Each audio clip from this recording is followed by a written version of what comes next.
Picture this. March 19th, 1940, Commander Harry Sanders stood on the bridge of USS Intrepid, watching the horizon through his binoculars. 50 miles off the coast of Japan, the air was thick with tension. Every man on every ship knew the kamikazes were out there, circling like sharks, waiting for their moment. Harry was 42 years old, too old for combat duty, his wife Helen had told him before he shipped out. But Harry had volunteered anyway. His son Bobby was somewhere in the Pacific, serving on a destroyer. If Bobby was out here risking his life, Harry wasn't going to sit home safe in Virginia. Through his binoculars, Harry watched USS Franklin preparing to launch another strike. Beautiful ship.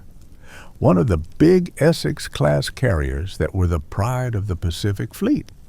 Nearly 1,000 feet long, carried over 90 aircraft, could deliver more firepower in one day than entire fleets could in World War I. Harry had served on carriers since before Pearl Harbor. He knew every inch of these ships, knew how they worked, knew their strengths, knew their weaknesses, and he knew, though he tried not to think about it, just how vulnerable they were. "Commander Sanders, sir." It was Ensign Mitchell, barely 20 years old, fresh out of Annapolis. "Captain wants you to observe from the flag bridge. We're expecting incoming bogies any minute." Harry lowered his binoculars and looked at the kid. Mitchell reminded him of Bobby. Same earnest expression, same determination to do his duty, same fear, hidden behind professional composure. "You scared, Ensign?" Mitchell hesitated, then nodded. "Yes, sir. Is that wrong?" Harry smiled sadly. "Son, if you weren't scared, I'd worry about you. Fear keeps you sharp. Fear keeps you alive."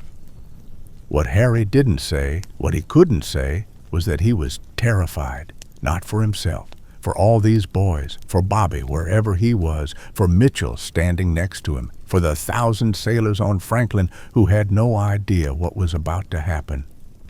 At 7:07 a.m., Franklin's radar picked up 2 bogies approaching fast and low.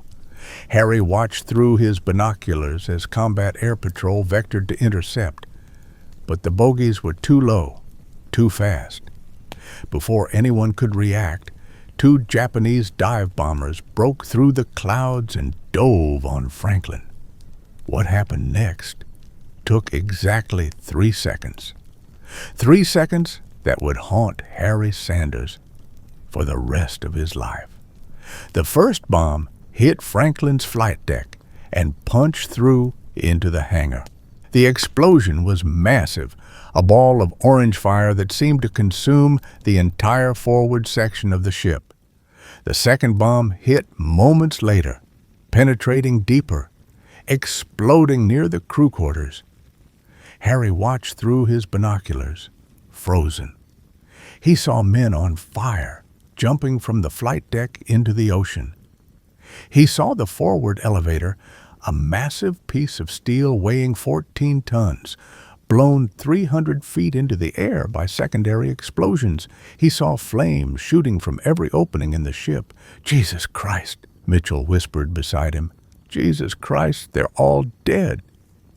Harry couldn't speak, couldn't move, because he knew Mitchell was right. Nobody survived an explosion like that.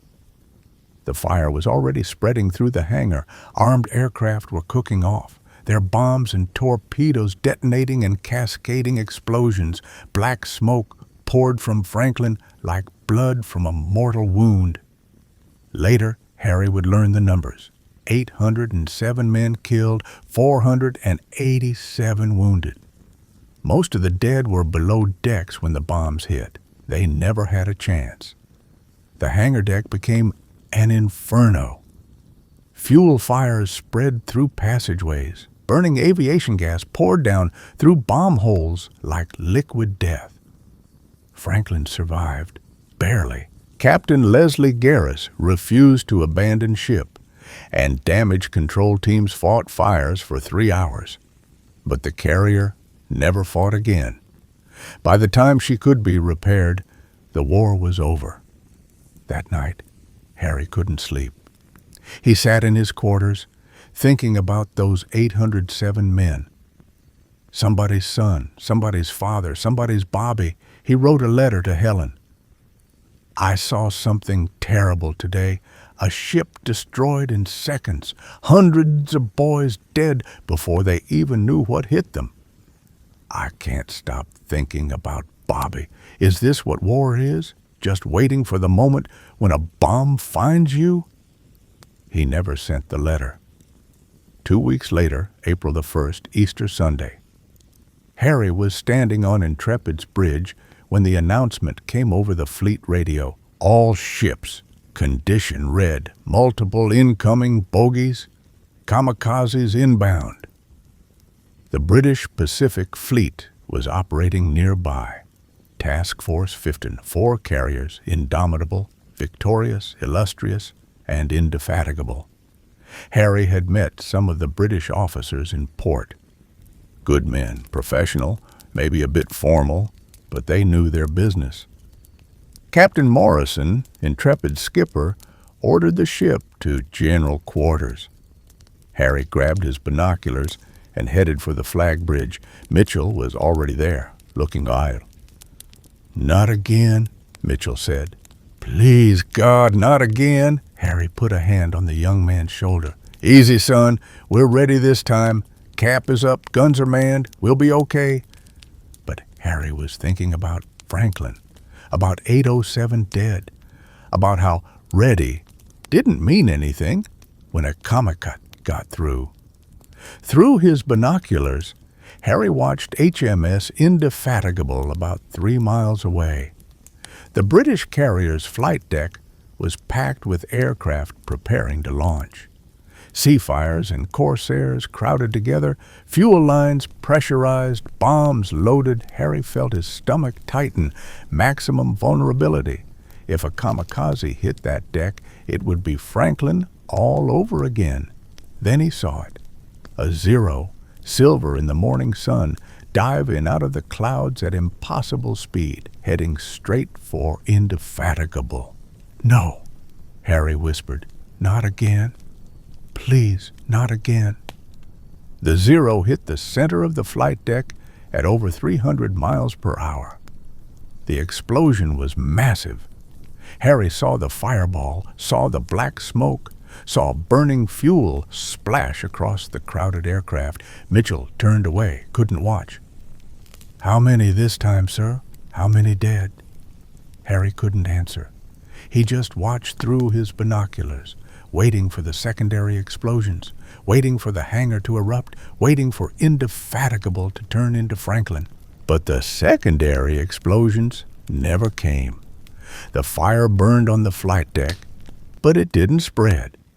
There was no cascading chain of detonations, no hangar deck inferno. The British damage control teams were on the scene in minutes, fighting the fires with foam and water.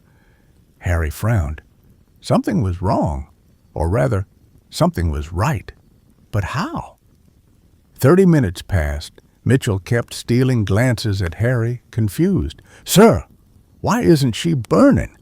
Franklin was a total loss in 10 minutes. But Indefatigable. She's still fighting the fires, but the ship looks intact.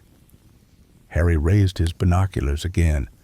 Through the smoke, he could see British sailors on the flight deck. They weren't abandoning ship. They weren't even panicking. They were sweeping? Harry adjusted his focus. Yes, they were literally sweeping debris off the deck with brooms. Mitchell, get me a damage report on Indefatigable. I need to know what's happening over there. 20 minutes later, Mitchell returned with a radio intercept. His voice was shaking as he read, HMS Indefatigable reports 14 casualties. Ship operational. Resuming flight operations immediately. 14? Harry grabbed the paper from Mitchell's hands. 14? That's impossible. A hit like that should have killed hundreds. But even as Harry said it, he saw a British sea firefighter taking off from Indefatigable's deck. Less than an hour after a kamikaze strike, and they were launching aircraft. Harry looked at Captain Morrison. Morrison looked back, just as confused. Harry, what the hell are these British ships made of? That evening, Harry got permission to visit Indefatigable. A motor launch took him across to the British carrier. As he climbed aboard, he could smell smoke and see scorch marks on the flight deck, but the ship was clearly operational. Aircraft were being readied for the next day's strikes. Sailors were working with the same routine efficiency he'd seen on American carriers. A British lieutenant commander met him at the gangway. "Commander Sanders, I'm Andrew Thornton, Indefatigable's executive officer. Captain sends his compliments and asks if you'd join him for dinner." Harry followed Thornton through passageways that should have been burned-out ruins. But aside from some smoke damage and repair crews' welding patches, everything looked normal. "Lieutenant Commander, I have to ask, how did you survive? I saw Franklin 2 weeks ago. A similar hit destroyed her completely." Thornton's expression darkened. "We heard about Franklin. Terrible business. We lost friends on her." He paused, then tapped his foot on the deck. "The difference, Commander, is under your feet. This isn't wood and thin steel. This is 3 inches of armored steel. The entire flight deck is armor plate." Harry stopped walking. "The flight deck is the armor?" "Yes. That kamikaze bomb exploded on top of the armor, not below it. The deck buckled a bit, but it held. No penetration into the hangar. The fire stayed topside where we could fight it." Harry thought about Franklin, about the bomb punching through the flight deck, about the hangar becoming an inferno, about 807 men who died because there was nothing to stop the bombs from penetrating. "Why don't we build our carriers like this?" Thornton shrugged. "Different philosophies, Commander. Your carriers carry more aircraft, 90, 100 planes. We max out at 54 because of the armor weight. Your ships are designed for offense. Ours are designed to survive." That night at dinner, Harry met the British officers who'd survived the kamikaze strike. Lieutenant James Campbell, a Seafire pilot, described standing on the flight deck when the Zero hit. "I thought I was dead," Campbell said quietly. "I was right next to my plane, fully fueled, bombs loaded. When that Zero hit, I was sure I'd be incinerated, but the blast went up, not down. The deck held. I got thrown around a bit, but I was alive." He paused, staring at his glass of whiskey. "My friend Richards wasn't so lucky. Shrapnel got him. Good man, wife, and 2 kids back in Liverpool." Campbell looked up at Harry. "I heard about your Franklin. 800 men. I'm sorry. That's unthinkable."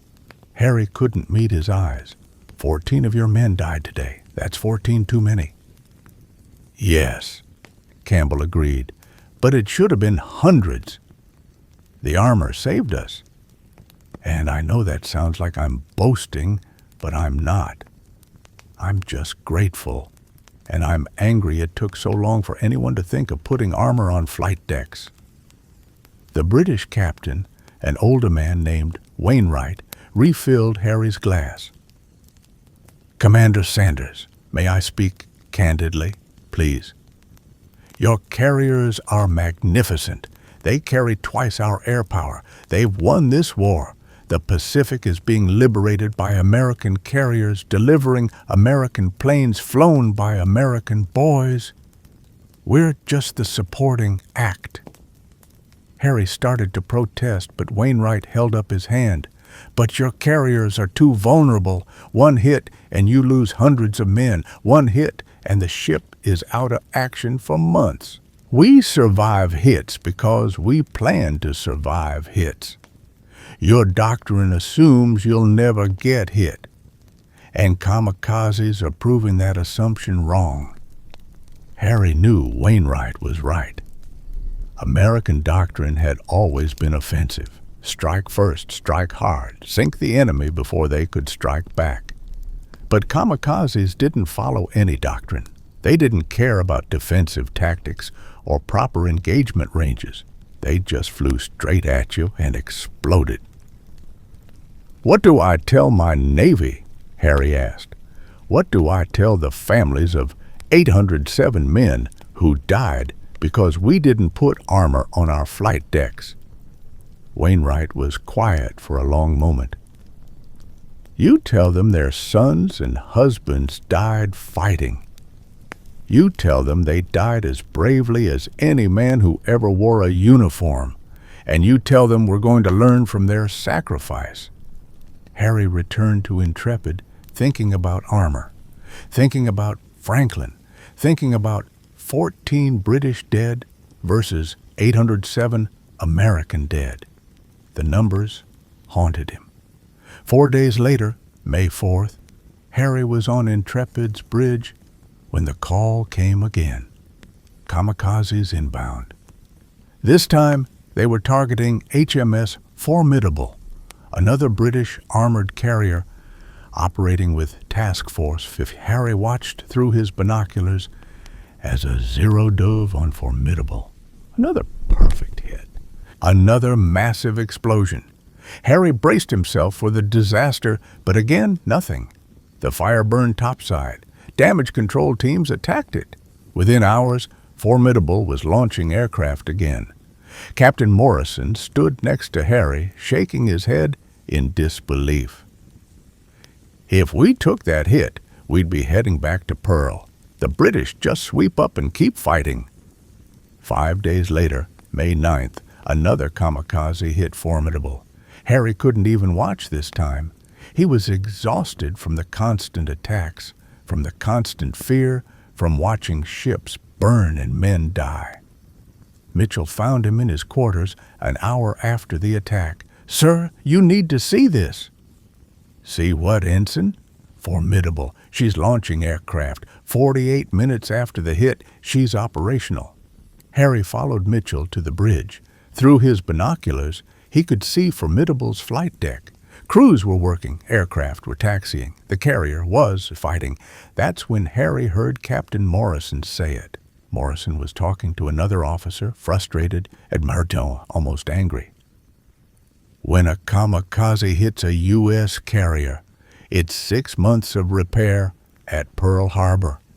When a kamikaze hits a Limey carrier, it's a case of sweepers, man your brooms." The phrase spread through the fleet. Harry heard it everywhere. In the wardroom, on the bridge, in letters home. It was admiration and envy mixed together. Admiration for British resilience. Envy that American sailors didn't have the same protection. The war ended in August. Harry returned home to Virginia, to Helen, to the house they'd bought before the war. Bobby came home too, alive, uninjured, one of the lucky ones. Harry held his son and cried for the first time since Franklin. But Harry couldn't let go of what he'd seen. 807 men on Franklin, 396 on Bunker Hill, dozens more on Belleau Wood, Hancock, Enterprise, all those boys dead because American carriers couldn't survive hits that British carriers brushed off.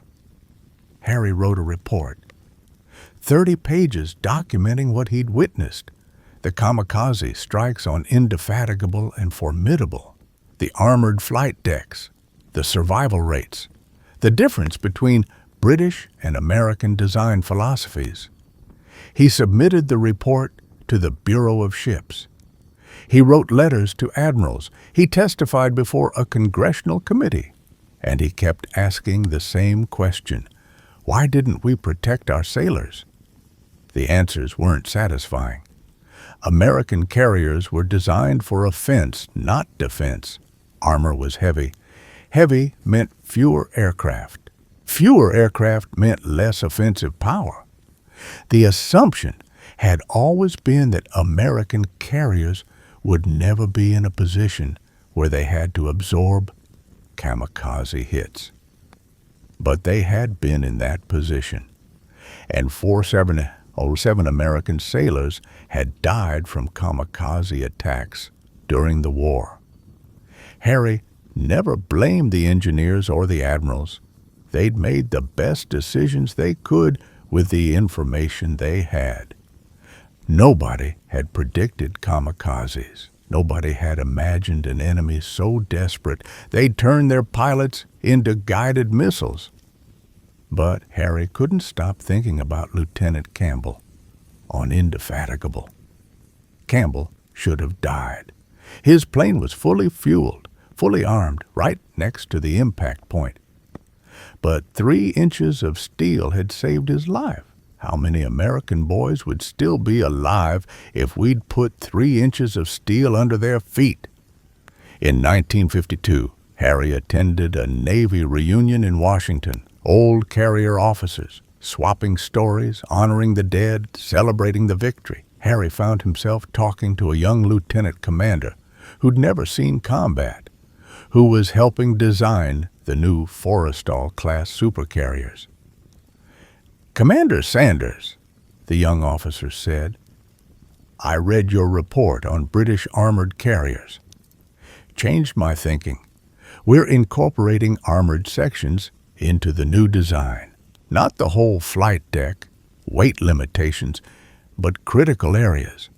Magazines, fuel storage, machinery spaces, lessons learned from the kamikazes." Harry felt something loosen in his chest. "That's good. That's really good." "Sir, can I ask you something? The report you wrote, it's very detailed, very precise. But there's one section that's just—" The young officer hesitated. "You wrote, 'I watched Franklin burn, and I thought about my son. I watched Indefatigable survive, and I thought about all the sons who didn't come home.' What did you mean?" Harry was quiet for a long time. Then he said, "My son Bobby survived the war, but I served with a lot of fathers whose sons didn't, and every single one of those fathers asked me the same question. Could anything have saved my boy? And for the fathers whose sons died on Franklin or Bunker Hill or Hancock, I had to tell them the truth. Yes, 3 inches of steel could have saved their sons. The British proved it." The young officer nodded slowly. "Then we owe it to those fathers to build better ships." "Yes," Harry said. "Yes, we do." Harry Sanders died in 1968, age 65. His obituary mentioned his Navy service, his report on armored carriers, his work advocating for improved ship designs. It didn't mention the nightmares he'd had for 20 years after the war. Nightmares where he watched Franklin burn and couldn't save anyone. Where he stood on a flight deck and felt the kamikaze hit and had nowhere to run. Helen found something in Harry's desk after he died. An unsealed letter addressed to the families of USS Franklin. He'd written it in 1904 and never sent it. It said, "Your sons and husbands died serving their country. They died as bravely as any men who ever wore the uniform. They died because the ship they served on couldn't survive a hit that enemy ships and British ships could survive. That's not their fault. That's not anyone's fault. It's just the brutal mathematics of war. But we learned from their sacrifice. Modern carriers have armored sections now, better damage control, better fire suppression. Your boys taught us those lessons. They paid for those lessons with their lives. I wish I could tell you they didn't die in vain. But the truth is, they shouldn't have died at all. 3 inches of steel could have saved them. We just didn't put it there. That's the truth. That's the burden we carry. We didn't protect them well enough. I'm sorry. I'm so sorry. Helen read the letter and cried. Then she put it in an envelope with Harry's medals and his service records, and she wrote on the envelope, Harry's War, the one he never stopped fighting.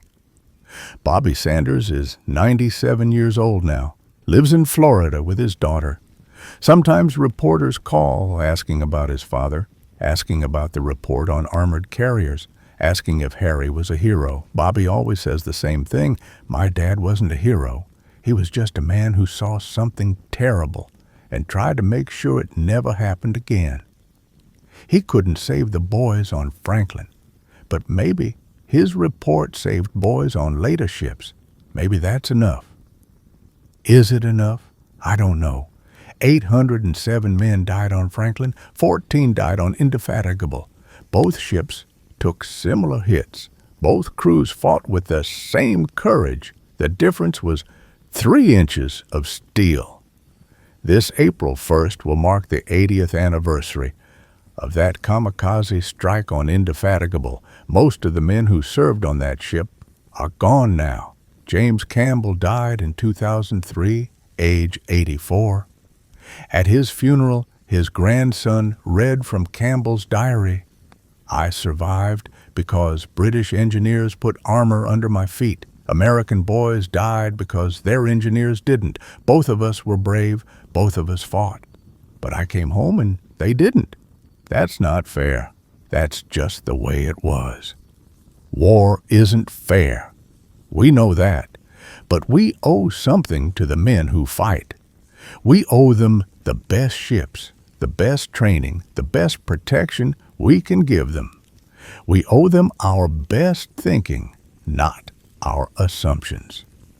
Harry Sanders spent 23 years after the war trying to honor that debt. He wrote reports. He testified. He advocated. He made sure the lessons from Franklin and Indefatigable weren't forgotten. Modern American carriers have armored sections now, better damage control, better fire suppression, lessons learned from 407 sailors who died in kamikaze attacks.